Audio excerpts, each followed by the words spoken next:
Well, what an angel you are. You brought me life. Oh, they're absolutely heavenly. Thanks, Ivy. Nicky Scott, Mark's sister in New York, makes a mistake about a bouquet of lilac. And also in today's episode of Against the Storm, Reed Wilson hears a scrap of news for Kathy from the world she lost.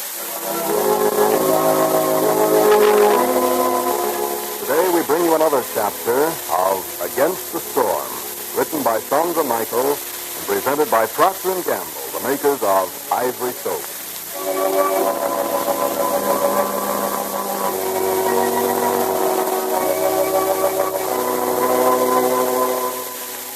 We're going to have a little quiz today. I'd like to see if you ladies have been paying attention to my pep talk here about Ivory Soap for dishwashing. I'd just like to see if you can check off the points I mentioned about why Ivory Soap is so popular for dishwashing. Okay, let's go. Now, what's the first reason Ivory is such a swell soap in the dishpan? Huh? That's right, because it's pure.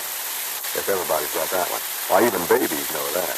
Pure Ivory is the soap that so many doctors advise for bathing time of babies. All right, here's the next question. Ivory's purity does what for your hands? Now, it helps your hands stay soft and smooth. No wonder so many women say they don't dread dishwashing anymore when they know that Ivory will help their hands stay nice year in and year out. Well, can you think of the next reason Ivory's so good for dishes? I'll give you a hint. It rhymes with mystery. Ivory's thrifty.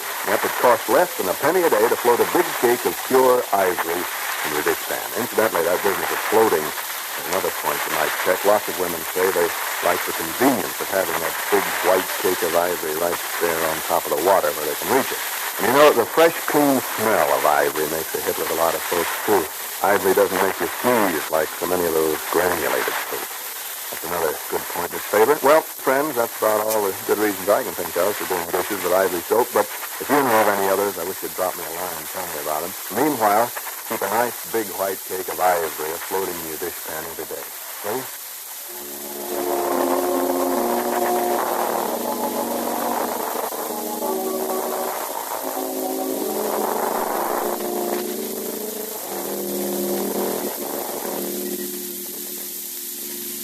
It's late in the afternoon on a warm, May day in New York City. Down on 11th Street, spring in the air, underfoot. Clatters by on roller skates, hangs head first out of baby buggies, blows about in the gay, sad dust of the city streets, makes itself heard in every voice that calls a cheerful, banal greeting above the noise of traffic. In his first-floor apartment, Dr. Reimer sits in an open window working on one of his endless translations. He pauses now and again to look down into the street. The scene is drab compared to his memories of other springtimes, at home on the Boulevard Frederick. But Dr. Reimer smiles in deep content, and he recognizes the same spirit as in this spring as in those at home. Perhaps he's influenced by the music he hears from the apartment below. He knows it's Brooke Lewis playing, even though today he seems to have drifted into a lighter mood than his usual one. It's rather a long time, Dr. Reimer remembers, since he's heard Mr. Lewis playing. And Nicky Scott, Mark Scott's sister, is thinking the same thought as she hurries up the stairs to her own door.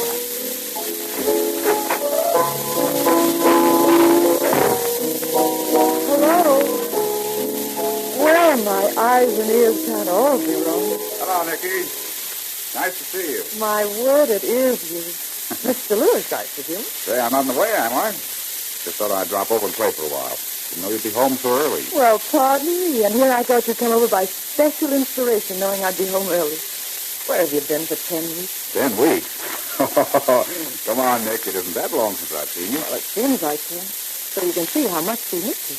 We? Who's we? We, Cicero and I. Who do you think? Cicero. Oh, that darn mouse. They don't mice go to the country or something for the summer? I don't know. I should think they would at that. But not Cicero.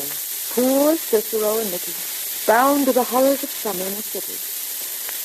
Has it been a beastly day? Oh, it's good to get my head off. Beastly day? I thought it was a swell day. Warm as summer. That's the idea, my pet. On a day like this, all I can think of is a purling little stream somewhere in a field of daisies to walk in barefoot. Ah, me.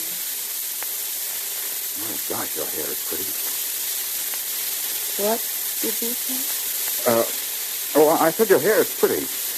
When you were shaking it out just now, I noticed how soft it looked. Well, good. My word.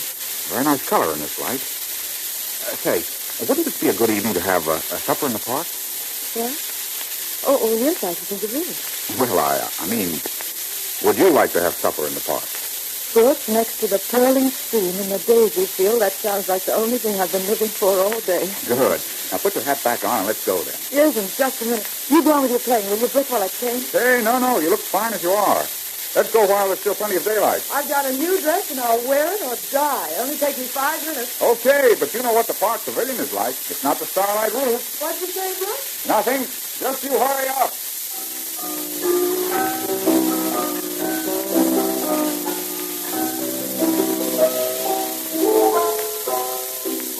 Why, Brooke, you're an angel.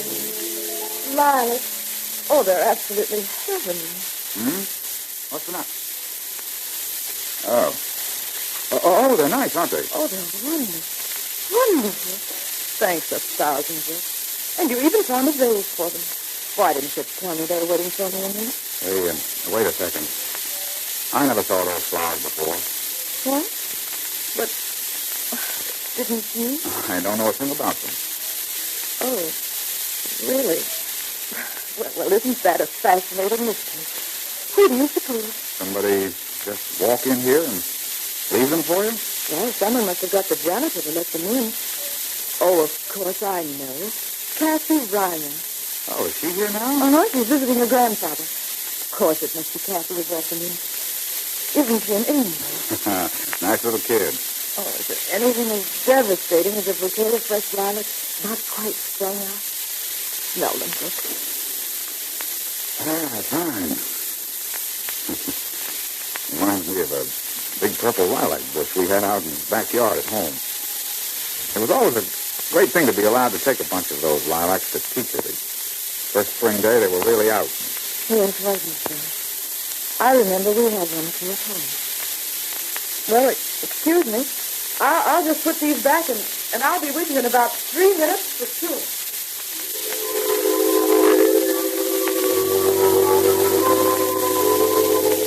Nicky Scott is annoyed with herself, first for the highly ridiculous somersault that her heart seemed to execute, and Brooke Lewis remarked that her hair was pretty.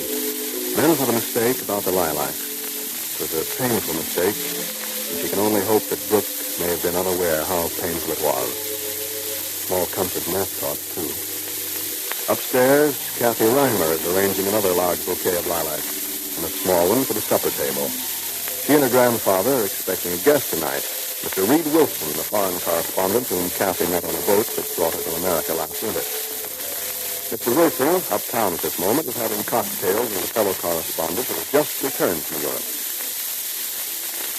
Well, Joe, please welcome home. And don't forget to lose 6 bits. What do you mean? What for? Well, don't you remember? Warsaw, I bet you 6 bits would be back in the States before June, and you said you'd never get back alive. Say, and that's so sad. I'm darn glad to pay up on that one. Doggone good to see you, too. Going back next week, I suppose? Who, me? Right now, I'm never going any farther east of New York than Fire Island. A month from now, who knows? When you going back? I don't know. Hey, you didn't come back here and get married, did you? Nope. I should say not. I thought you and Carolyn Stewart. No, she married the other guy while I was in Poland. Oh, that's too bad, so. All of the good, as a matter of fact. I saw her the other day. I don't like the shape of her nose. No, it was really okay. Carolyn and I would never have made a go of it. Hey, how long have we been here? What time is it? About 6:05, 6:06. Why? Going back to the office? No, I've got a dinner engagement. 6:45 down 11th Street. Hey, that reminds me. Did you ever get that letter I sent you right after I get back to the States? No. How many times did you write me a letter? That one letter. Oh, then I got it, sure. I asked you to keep your eyes and ears open for a couple of young fellows. Yeah, I remember their names. I tore up your letter and memorized their names. Torben Reimer and Manuel... That's right. Did you... No, I never found a trace of them. Who the dickens are they? Where'd you hear about them? What's the story? Oh, they happen to mean a lot to a couple of friends of mine. Exactly. Well, you mentioned the well-known storm they disappeared in. All I know about that is the darn few they went after in that pleasant little party will cripple their lives, or with any life worth living. There's a slim chance if they were healthy lads that they may be at work on a cruise somewhere. Munitions factory, road building, or some such thing. Yeah, I suppose that they might be free somewhere, except that they can't get out of the country. Isn't that possible? Yeah, but they've been out of touch with their families for a long time, haven't they? 2 years. It's a long time, Reed. If you'd lost your girl like that, would you still feel there was hope of finding her, I mean? Well, for Pete's sake. One of those boys was a sweetheart of the young lady at whose house I'm having dinner tonight. Oh, I see. I was just wondering if I ought to tell her exactly what you've said, or if I just ought to tell her that there's still hope. Oh, heck, Reed. Sure, there's always hope.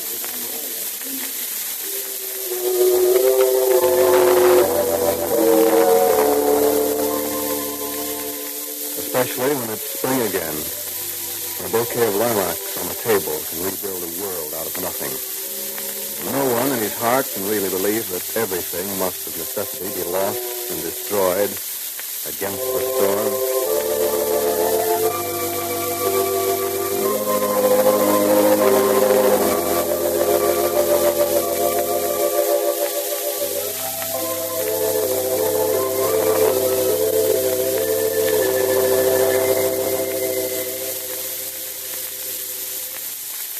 Friends, did you know it's over 60 years since Ivory soap first came on the market? Yet more than 3 generations of housewives have been using this pure, white, floating soap in dozens of ways. Dishwashing, for instance, has always been one of the most popular uses of Ivory soap. Naturally, a soap that's pure enough for a baby's skin will be kind to your hands and the dishpan. And Ivory, you know, is the soap so many doctors advise for bathing tiny babies. So try Ivory for your dishes and see how soft and smooth it helps your hands look. And remember, you can help keep them that way if you use only Ivory for all your dishwashing. Another reason you'll enjoy using Ivory regularly in the dishpan is because it's such a thrifty soap. 2 of those generous large-size cakes, for instance, will take care of all your dishwashing for more than 3 weeks. Get a supply of those thrifty big cakes today, won't you?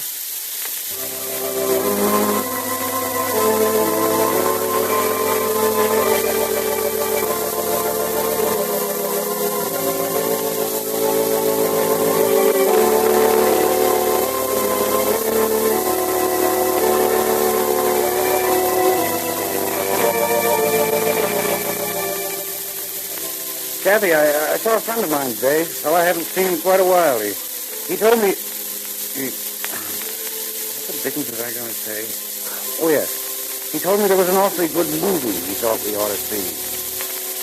Reed Wilson shouldn't have looked into Kathy's eyes just then, or he might have told her what he meant to say. Instead, he said a good many other things in tomorrow's episode of Against the Storm.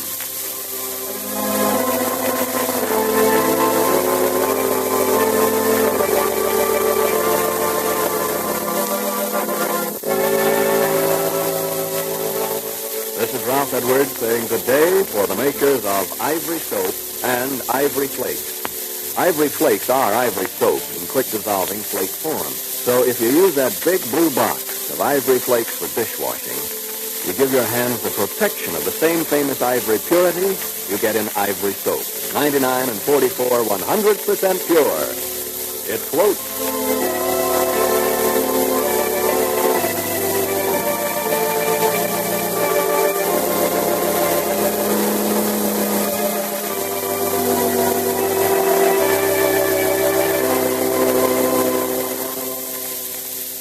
Friends, have you been following The Guiding Light as closely as you followed Against the Storm?